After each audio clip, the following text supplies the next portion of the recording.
Alamin naman natin na ang mga kaganapan sa mundo ng international sports scene sa report ni teammate Justin Ilano.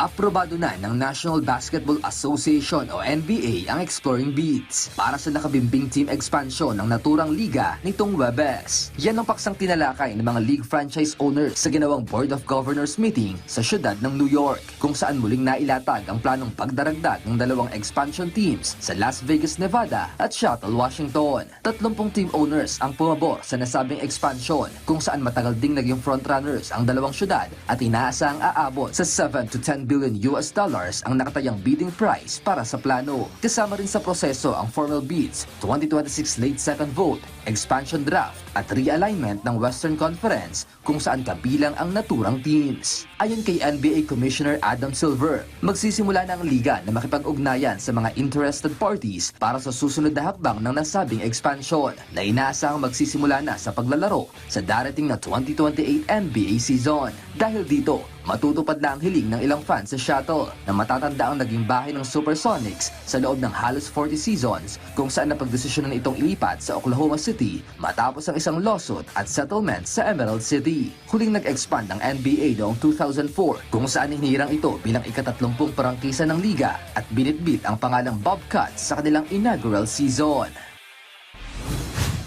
Sa basketball pa rin, pinutol ng East contender na Boston Celtics ang 12-game winning streak ng Oklahoma City Thunder 119-109 sa kanilang primetime match-up nitong Webes. Patuloy ang magandang season ni 2024 Finals MVP Jaylen Brown nang pumukol ito ng 31 points, 8 rebounds, 8 assists at 2 steals, kung saan nagliyab ito sa third period, habang umalalim naman si superstar forward Jason Tatum, hawak ang double-double 19 points, 12 rebounds na sinamahan din ito ng 7 assists, 3 steals at 1 block. Mag-isa namang itinaguyod ni reigning MVP Shai Gilgeous-Alexander ang defending champs matapos nitong magtala ng game-high 33 points, 8 assists, 2 rebound at 2 steals. Samantala, ito ang unang panalo ng Celtics kontra sa Thunder sa kanilang huling 4 na match-ups. Hawak na ngayon ng Boston ang second seed sa Eastern Conference na may karatadang 48 wins and 24 losses.